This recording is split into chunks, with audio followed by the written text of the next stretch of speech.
రేపు ఎలక్షన్స్ కదా, shops open ఉంటాయా లేదా అని అడుగుతుంది.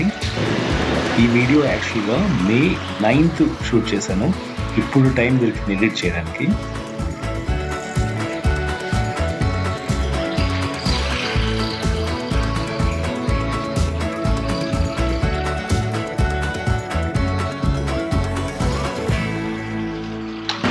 టైం 12:30 దాటింది. ఈ టైంలో కూడా అమ్మాయిలు నార్మలే. ఈవెన్ 2:30, 3:30 ఆ టైంలో కూడా బుక్ చేసుకున్న సందర్భాలు ఉన్నాయి. రానున్న వీడియోస్లో చూపిస్తాను. 3:30కి, 4 o'clockకి, 2:30కి బైక్ ట్యాక్సీ బుక్ చేసుకుని వెళ్ళడం.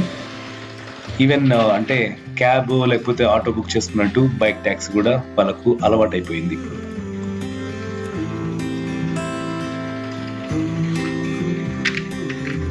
ఈ రైడ్ వచ్చేసి long distance order, almost 11 kilometers drop location. మనకు పేమెంట్ వచ్చేసి 109 రూపీస్.